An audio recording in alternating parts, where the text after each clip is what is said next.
یک دختری که وی پدر دارد، مادر دارد، پدر و مادر وی قدر دارد، قیمت دارد و یک چند نفر انسان ها میشناسد. وقتی اگر تو دختری وی گرفته و به خانه میاری و بعدا نکاح میکنی، میدونی چند قدر در یک برادر مسلمان اینقدر دلازاری پیدا میکنی، آبروی یک برادر تا پس میکنی. شر الشباب فمن استطاع منکم الباءة فلیتزوج و این لم یستطع فعلیکم بالصوم فانه له وجاء. ای معشر شباب، ای جوانها، کدامت اگر دستی رسا دارین زن گیرین، اگر دستی رسا ندارین تا زمانی که دستان میرسیدگی باشد شما روزه گیرین. خب برادرو که از شرکت شفا فرما دو روزه کسب میکنیم، مرحمت این بروی هستن که تاجیکستان شو باید امروز روی کنیم. روغن کوثر، امپلوس، همچنین امیگا 3، شیتاوید که برای زوب، ایشان برای زوب میباشه، روغن دونای انگور، سخرنی دیابت، مینوکسیدیل برای برآوردن موی سر، ریش، همچنین کارول کوژا و سمینوان برای بزباله شدن، روغن شروک. همین خیلی دروی است که این روزه زکات شدگی تاجیکستان ما هر روزه تاجیکستان بروی میکنیم. طریق سمالیات کدومی میتونه لازمش باشه زکات کنه. شخصانی که خواهش گذاشتن سرحد قزاقستان را از شهر مسکو دارند، برای شما بهترین کمپانی را توصیه می‌دهیم. کمپانی دارای ماشین‌های زمانوی است. شما را آمده از جای زیستتان گرفته با سرحد قزاقستان برده و ساق سلامت با خواست الله آورده میرسانند. در دکومنت‌ها یگان مشکلی باشد خودشان حل میکنند. و خوبی کمپانی در این است که برای زنها امکانیت رفتن را داده است با ماشین‌های مخصوص و راننده زن میباشد. از نام شبکه حاجی میرزا گپ زنید، برای شما تخفیف کرده می شود. معلومات بیشتر بر رقم‌های روی اکران بوده تماس بگیرید. و ما مکتوب نویساندن که جنجال عائلوی شده است و در این جنجال خواست است که این جنجال البته حل کند. این شوهری که مست می آید، مالدار است، دولتدار است، خواست است وکیل دعوت کردن، داملای محلشون دعوت کردن که این جنجال یعنی به فایده اسلام حل کنن و این مرد تربیه کنن. های نامعلوم که این داملا یا که این وکیل به خاطر البته مال و ملک وی حکمی درست ندادن و این خواهر البته سرزنش کردن. زیرا در آخر میگه به خدا قسم عیب شوهرم هست. اگر به خدا قسم خورده باشد اینجا کفارت واجب می شود، اگر صحیح گفته باشد کفارت واجب نمی شود. لیکن از روی همین قسمش اگر راست گفته باشد، البته این داملا یا این وکیلی که از حساب مال و ملک او اگر استفاده برده باشند و حکم نادرست در بین آنها جاری کرده باشند، اینا هم از جمله ظالمان به حساب می روند. زیرا پیغمبر خدا هم در حدیث های صحیح می آید که من سئل عن علم فکتمه الجم یوم القیامت بلجام من نار. اگر کدام عالم را یک مسئله را سوال میکنند و این مسئله را صحیح جواب نمیگوید بلکه پوشیده جواب میگوید یا اینکه خاطر میبیند و جواب میگوید، پیغمبر خدا گفت این گونه عالم ها را پروردگار روز قیامت با لجام های آتشین بسته میگرداند.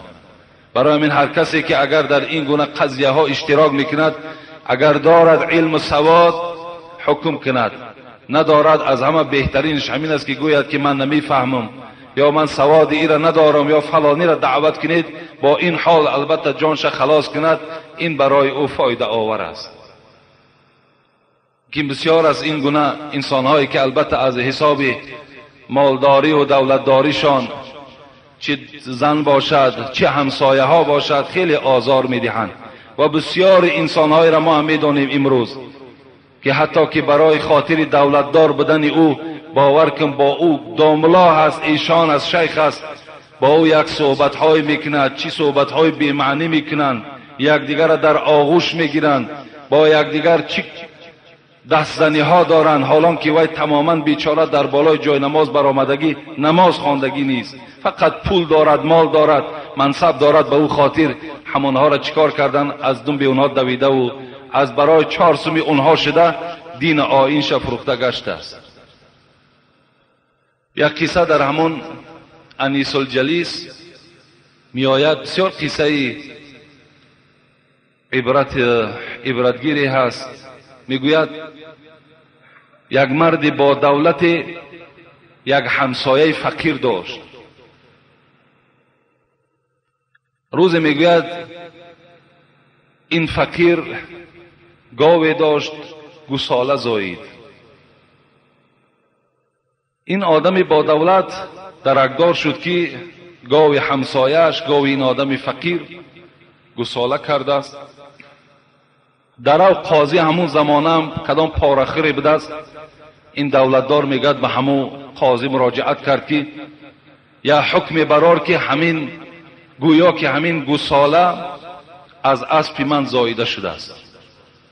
این بای اسب داشته است، گفته است اکنون قاضی یک کاری میکنی، این مال و ملک چندی میگیری گرفتن بگیر، لیکن حکم کن که همین گوساله که در خانه می کم بغل پیدا شده است از اسب من است.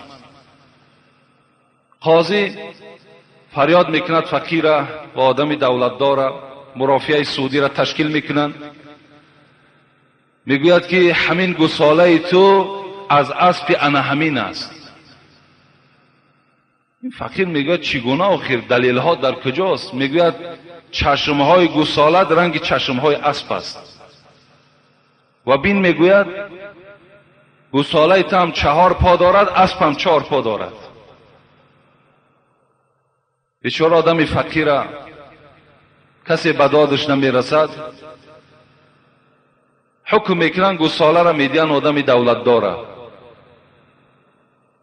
این آدم فقیر خیلی ناراحت میشود، همون سود عالی دا می نویسد بالاتر. میگه شاید در اون جگان آدمی با عدالتی وجود داشته باشد. مکتوب شد آدمی سود عالی میگیرد، میخواند، در تعجب میافتد. آدمی عادل بوده است، آدمی خدا ترس بوده است. در او فیراد میکند آدمی این فقیر و آدمی دولتدار در مرافعه سعودی. بعداً چیکار میکند؟ یک کمی می نشینند و آدم دولتدار منتظر است که کنی این سود عالی چی میگوید. این سود عالی که آدم مسلمان بود، آدمی با توفیق از خدا ترس که بود، از جاش میخیزد و میگوید انا من 3 روز بعد حکم میکنم. این دولتدار میپرسد برای چی 3 روز بعد حکم میکنی؟ برای میگوید که کسل حیض شدم. این مرد است سود. این دولتدار میگوید عجیب، نخواه که مردم حیض شود. میگوید من منتظر انا همین جمله بدم، نخواد که اسب گوساله زاید. اسب گوساله زاید عجیب نیو، لیکن مرد اگر حیضید عجیب است. ها گفتن این همون دولتدار میگوید با یک جمله میگوید متهم کردن و گوساله هم بیچاره را گرفته در صاحبش دادن.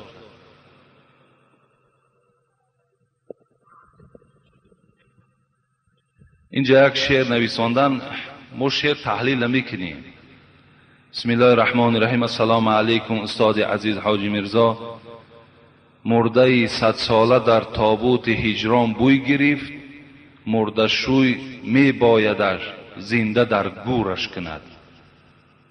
این چی معنی داشته باشد استاد عزیز؟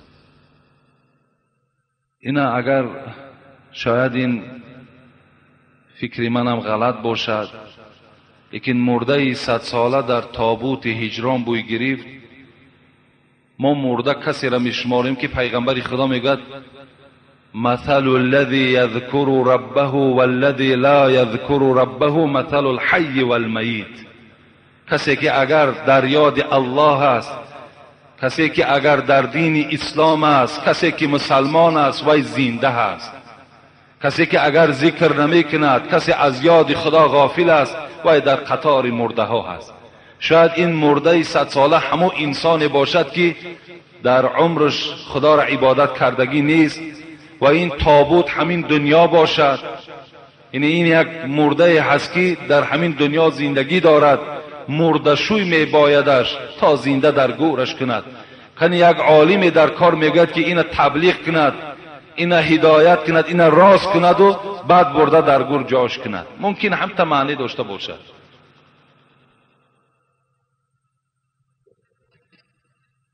السلام علیکم و رحمت الله. بابای حاجی، من یک مخلص اشدی شما هستم.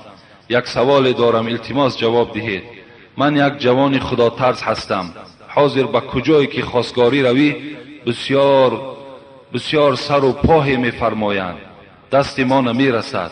نفس خود را در زندان کردیم. یک دختر مرا دوست می دارد و مرا می گوید که مرا گرفته ببر به خانه اتان، بعدا نکاح میکنیم.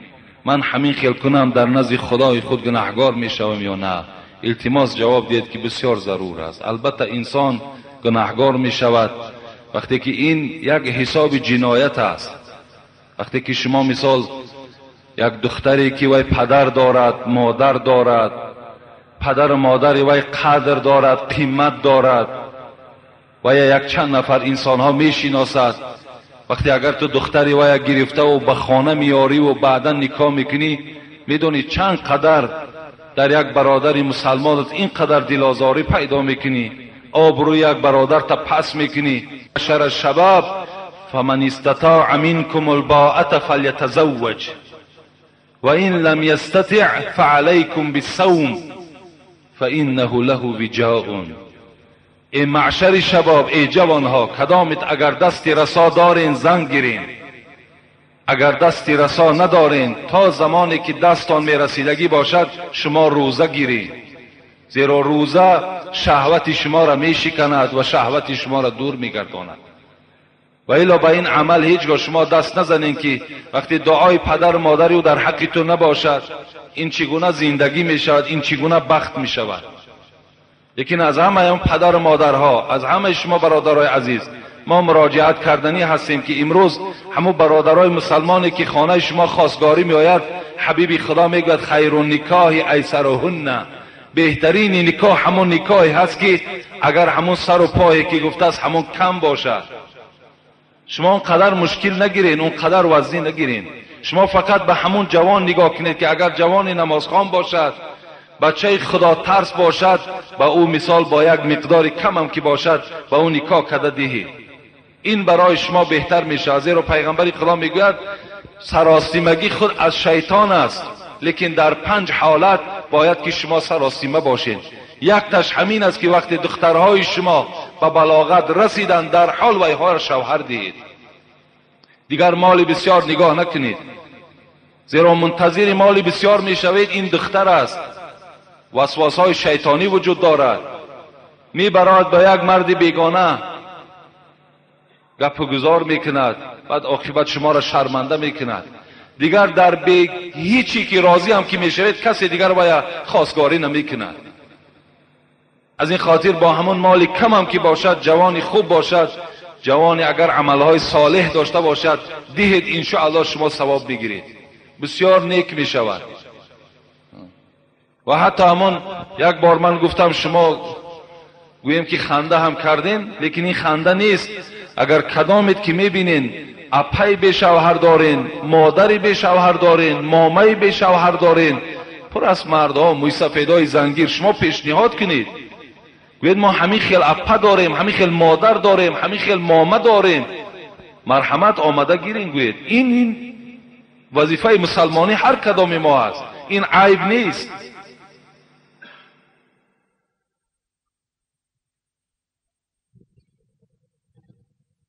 بسم الله الرحمن الرحیم. السلام علیکم. داملای عزیز و شیرین سخن و مهربان به شما عمر دراز و علمتان را باز زیاده گرداند. من یک بنده خدا و مخلص ارشدی شما می باشم. داملای عزیز، من از شما یک خواهش دارم. من یک پسرچه دارم، وی 2 ساله می باشد. از روزی که وی تولد شده است فقط بیمار است و من گفتن که نامش را عوض کن. من می خواهم که نامش را شما بگذارید و دعا کنید که خدای مهربان به او عمر دراز و تن صحت و بر دین اسلام خدمتگار باشد. با عوض کردن نام بیماری وی دور نمی شود. این عقیده غلط است. اگر مبادای که شما وی نامش عبدالرحیم مانده باشید یا عبدالکریم مانده باشید که پیغمبر خدا گفتند بهترین نام همون نامی که در اولش عبد داشته باشد، یا بهترین نام همون نامی هست که عبدالله باشد، عبدالرحمن باشد. شما وقتی این عبدالرحمن را گرفته تغییر میتین، نام دیگر میمانین، فکر میکنین شفا در همون است. این شفا در نزد الله است. درد خداوند خودش میدهد و درد پروردگار خودش دور میکند. با عوض کردن نام هیچگاه وی بیماریش دور نمیشود. برای همین بگذار همون نامی که اگر اسلامی داشته باشد همون نام اسلامیش باقی ماند. فقط در حقش دعا کنید، پدرش مادرش دعا کنید که خداوند وی شفای کامل دهد. ما هم دعا میکنیم خدای مهربان شفای کامل و شفای عاجل نصیبش گرداند. آمین یا رب العالمین. السلام علیکم ای دوستی خدا حاجی مرزا. در تویها تقای عروس میمانند. تقای عروس با 50 یا 100 سامانی قناعت نمی کند. شما در این مسئله چی میگویید؟ همچون یک پیشوا ضرور است التماس. ما چندین بار گفتیم در نکاح نه تقه تماما حاجت هم نیست، لازم هم نیست. این تقه بازی ها را باید که از بین برداریم، بس است دیگر. همون دختر قطعی جوان میاریم، این نکاح هایی که الحال ما میکنیم، دخترها از یک طرف جوانها از یک طرف، داملا در بین می نشیند، به آنها یک طرز حیات حکایه میکند، به آنها موعظه میکند، بعدا هر دی اونها را در حضور یکدیگرش نکاح میکند. این تقه دیگر چی در کار؟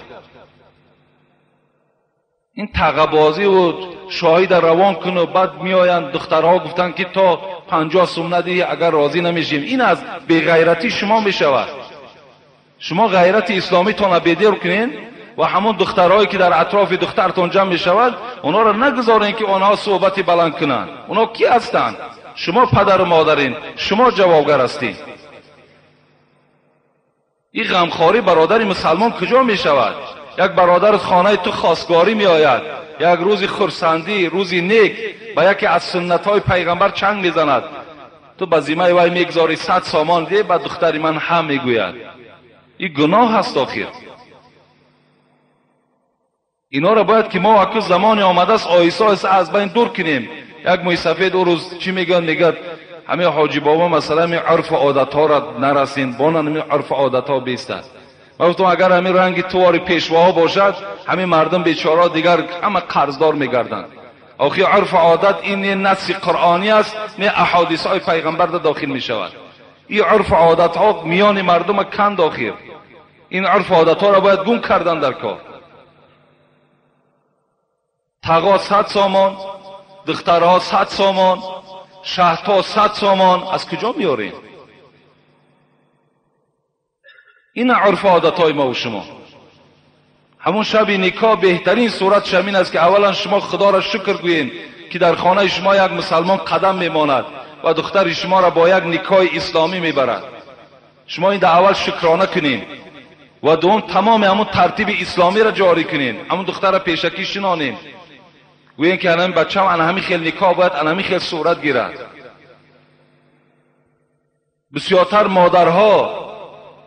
بسیارتر مادرها البته در این کار مسئول هستند. بسیارتر خلل پذیر الحال در همون عائله ها مادرها شدگی هستند. همه حکم در دست خودشان گرفتگیند. همه همین بدعت ها را هم مادرها بیدار کرده ایستادند.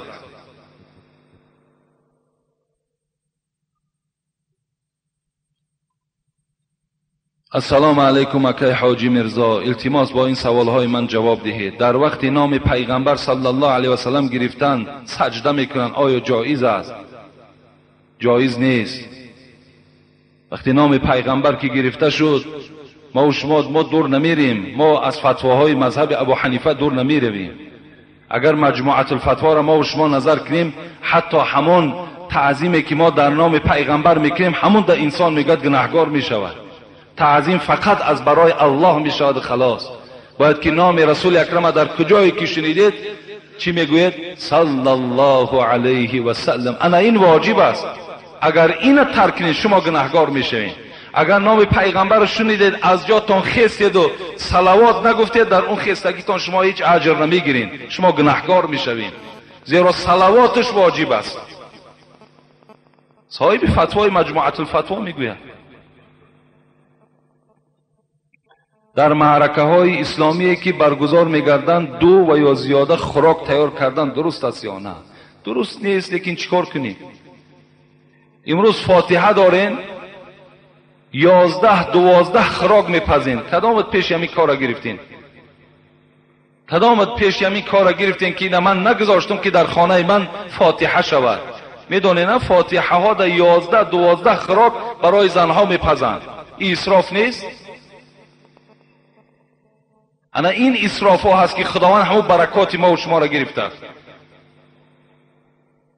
امروز تمام مردها ما بیچاره میروند روسیه، 4 سوم کار میکنن میان، اما یک دین رجدین زنش قطعه فاتحه میگذرونه، با رایش میکنه روسیه بره. اینا رحمشون، اینا انصاف زنها. 4 سوم آورد است بیچاره، خودش بیمار است، در وجود خودش استفاده برداشت نمیتونه، رسید است برابر که الکه فلانی را خریدم، فلان جا قرض دارم، فلان چیز گفته، همه هم پولاش میگیره، با روانش میکنه رفتن بگیر. این در دست شما هست، میتوانید که شما پیش همین کار گیرین. حکم در دست شماست. نمیکنم فاتحه تمام، نمیکنم 2 خوراک. هیچ انسان شما را امروز ملامت کنه نمیتواند، هیچ کس شما را گفته نمیتواند که 2 خوراک بپز یا 3 خوراک بپز. خودتان میکنید.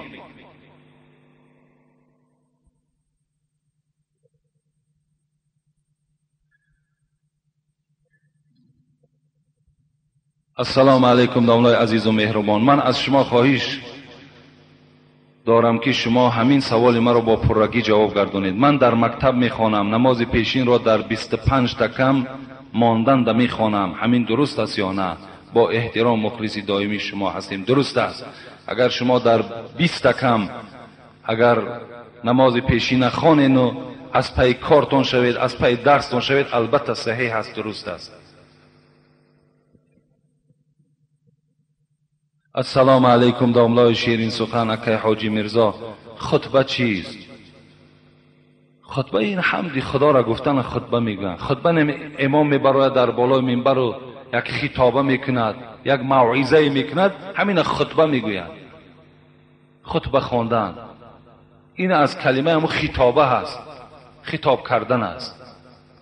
به خطبه خواندن جایز است. نکاح کردن در اسلامیان که نماز عید را التماس به نهایت ضرورت. نماز عید اگر به خطبه هم که خوانید، نماز عید تان درست می شود. اگر باشد سنت از خواندنش. خطبه نماز عید خواندن سنت، خطبه عید نکی روز جمعه واجب. اگر خوانند باشد خواننده ها خوب نیک، لیکن اگر نباشد و همون خطبه خانه هاتون که وجود نداشته باشد، نماز همون عید تان هم خوانین، جمعه تان هم که خوانین، نمازهاتون صحیح می شود، نمازهاتون درست می شود. و در نکاح ها باشد همون حضور شاهد شرط است. حضوری که شاهد هست 2 نفر باید که شاهدها وجود داشته باشند. اگر گوییم از روی فضل و از روی برکات حضور پدر و مادر، حضور اولادهایی که در این معرکه اشتراک دارند، اینها همگی باشند، این به نهایت نور بالای نور می شود، به نهایت خوب می شود. امروز چند کس در من مراجعت کرد که من زن آوردم در خانه به رضایت پدر و مادرش. برای چی؟ برای که قلینگی خیلی کلام برای من فرمایش دادن. دختر مرا که دوست می داشت از دم به من خسته آمدن.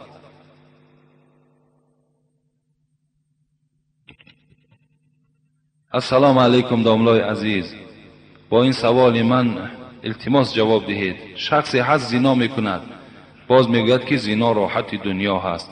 در نمازهای جمعه در مسجد شما اشتراک میکند، ماشینش را پرده های سیاه کشیده در شهر میگردد.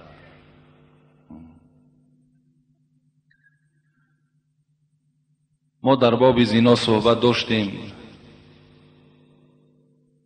و این نمازهای جمعه‌ای که همون انسان زناکار میخواند، تصور کند که همه این به ضرر وی حل می شود. خدا در قرآن میگوید ولا تقربوا الزنا. و تمام بندگان خود مراجعت دارد که به زنا نزدیک نشو، هیچگاه به زنا نزدیک نشو. حتی یک دختری که با تو نکارس است با او سلام نکن. یک دختری که با تو نکارس است او را در آغوش نگیر. ولا تقربوا الزنا انه کان فاحشة و ساء السبیلا. خدا میگوید زیرا که این بسیار راهی بد است. کسی که اگر راه زنا را برای خودش اختیار میکند، باز آمدن نماز میخواند، این نماز او از همان نمازهایی هست که وی از کارهای بد باز نداشت. پیغمبر گفت آن نمازی که صاحب خودش را از زنا و از عرق خوری و عرق نوشی و از عرق فروشی اگر من نکرد، این نماز نیست. گفتند نماز همون نمازی هست که صاحبش از کارهای بد باز می‌دارد. پیغمبر خدا میگوید ما من ذنب بعد الشرك اعظم عند الله من نطفة وضعها رجل في رحم لا يحل له. بزرگترین گناه بعد شرک به الله آوردن این است که اگر مرد نطفه خودش در رحم زن میپرتاید که در بین اونها نکاح وجود ندارد. مقصد یعنی زنا هست. بعد شرک پیغمبر گفت بزرگترین گناه این چی است؟ این زنا کردن است. در کتاب می آید که پیغمبر خدا شب معراج میگوید من همراه حضرت جبرائیل بودم، در جای رسیدیم که یک تنور بود، یک تنور دیدم، صحو من حره، یک صدای داد می آمد از داخل این تنور. حضرت گفتم بالاش بسیار تنگ بود لیکن پایانش خیلی وسیع بود. وقتی که به من وی نمایان کردن نگاه کردم که همون جوانها و همون جوان پسرها و جوان دخترهایی که در دنیا با یکدیگر زنا کرده بودند در همین تنور عریان عذاب داده می شدند. اینا عذاب همون کسانی هستند که در دنیا زنا میکنند. وقتی با یک زن زنا میکنی تو در خاطرت بیار که اگر با خواهر تو کسی زنا کند، اگر با مادر و اپای تو کسی زنا میکند، وقتی دستی وای می قپی تصور کن که دستی خواهر تو را یک مرد دیگر مثل تو فاسق اگر قپیده باشد چه خیلی خطا حس میکنی؟ آیا او برادری که وای میشنود که فلانی با خواهر من زنا کرد وای بیچاره خجالت نمیشود؟ امروز همین زنهای فاحشه زیاد شده است. شما فقط جوانها خودتان احتیاط کنید، بسیار زیاد شده است. اکثریتش بین حکمت دارد. خداوند ولا تقربوا الزنا گفت به زنا نزدیک نشوید. این ببینید، این کسل ها را ببینید، این بیماری ها را ببینید. از همه بدترینش همین است که انسان زناکار اگرچه دولت دارم که باشد عاقبتش ان شاء الله خراب است. در همین دنیا ضرر میبیند. خداوند بسیار رحمان و رحیم است و یک مدت یک فرصت میدهد کنی این بنده من به خود می آید یا نمی آید. وقتی به خود نآمدی آیسته آیسته اول مال و تا فرزندها تا بعدا در نفس خودت یگان زلالی پیدا می شود.